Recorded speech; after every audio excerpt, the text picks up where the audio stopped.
Today, we joined by a special guest from the United States who lives in Japan. Hello, Thomas. How are you? Hello, I'm Yeah, doing good. yeah. You're not just studying the language, but you're studying the Heian period. How impressive! It's definitely interesting. It's not exactly something that I was thinking of doing. It's difficult, but very rewarding. So can I ask you a few questions? Yeah, of course. So, what inspired your choice to live in Japan? Before I came to Japan, I Mm. was actually very interested in Chinese history and learning about China. Really?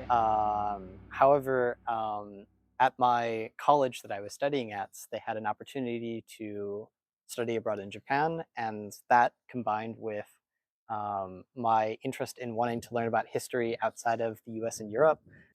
What made you interested in the Heian period in particular?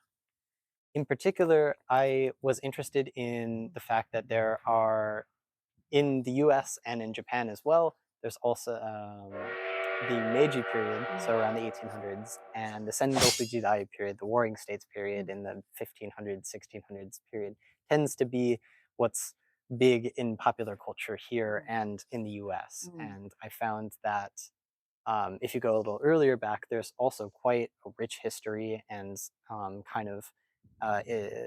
there are traces of the Heian period even in the Sengoku Jidai and later periods. And so I was really interested to know what is the origins of certain costumes, certain rituals, certain mythology. And so that's what really fascinated me about the Heian period. Wow, amazing. Which Japanese custom or traditions were the most challenging for you to adapt to, and how did you overcome them? That's a good question. I've found the custom, it's not a particularly difficult custom to overcome, but it is definitely a custom that I've had to kind of get used to, which is kind of the custom of o mo te nashi, which is kind of uh, Custom of omotenashi. it's expressed in different ways uh, here in Japan, and What so specifically different? uh, so like in the like for example here in Japan, if you go on a trip to a different prefecture per se. Um, it's not required, but oftentimes if you are meeting with a friend or a family member in here, you're kind of expected to give an omiyage, a souvenir from that Yes.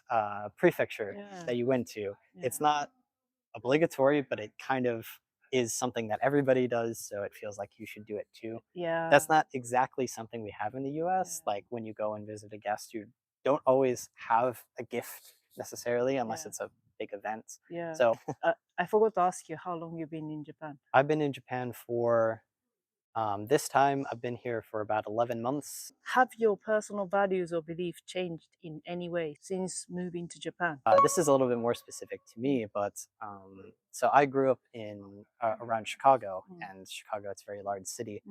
I really have come to enjoy the serenity and nature here in Japan and really wanting to prioritize hiking or going on walks.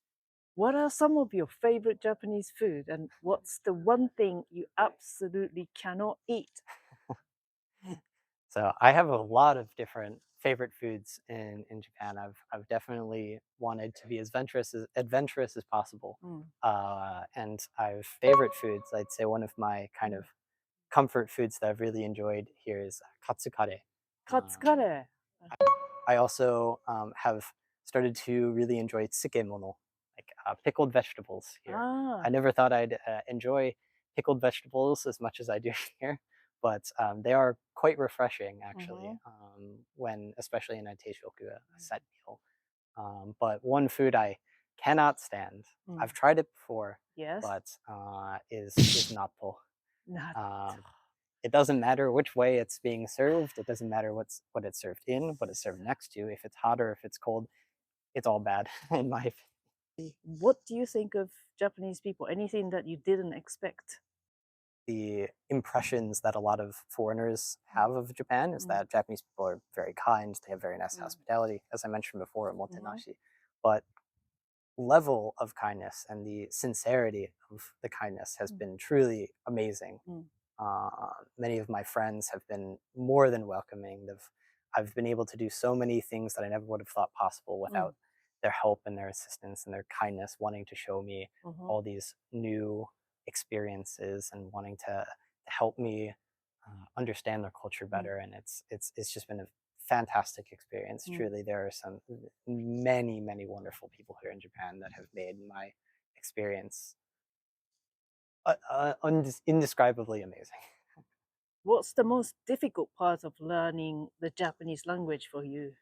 At least most people from the US, their most difficult portion of Japanese would be kanji. I actually enjoy learning kanji. I think it's very interesting to learn about the history of the kanji.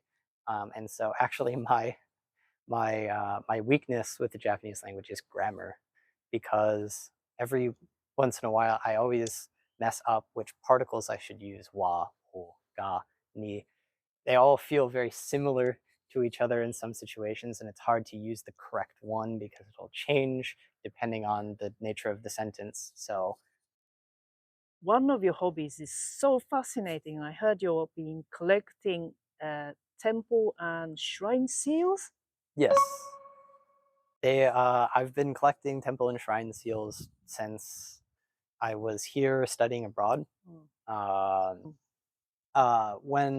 When I'm sort of collecting temple seals, I have to go to a new shrine or a temple if I want to get a new type, or sometimes there are seasonal ones. And so it really inspires me to want to, say, go to a new mountain or go to a new city to collect more of these.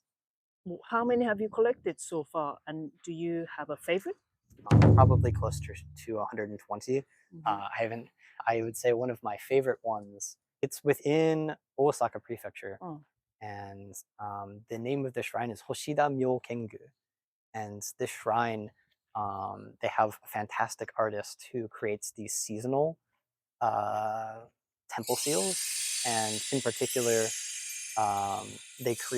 they recently created this, it actually spans 4 pages within the temple seal book.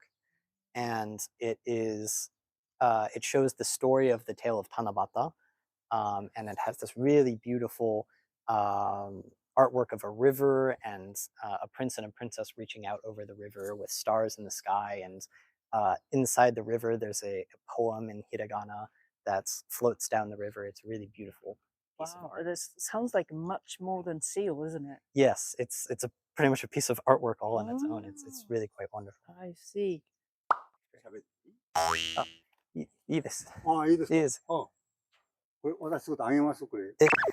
これね、日本で子供の日近いでしょ。錦鯉ですね。錦鯉、これだからジャパニーズ鯉のぼり。こんにちは。こんにちは。はいはい。これお作りになられたんですか。自分で作ったんですわ。ほんでね、先ほど1年生の帰る子おったからね、2人の子に分けてね、ここへ来て誰かおらないかなと思ったら、おられたんでね。ほんで日本の鯉のぼりね、本当は子供生まれたらね、大谷生まれたけどね、こんなんね、バーッとあげてね、喜ぶんですよ、日本人は。はいはい。どうぞどうぞ。ありがとうございます。本当にありがとうございます。ありがとうございます。はいはいはい。日本語うまい。平安時代の研究されてるの。そうなんですか。びっくりしました。僕ね、トラディショナルアートでね、伝統工芸をね、京都の伝統工芸、この年になってね、77歳、セブンティセブンですよね。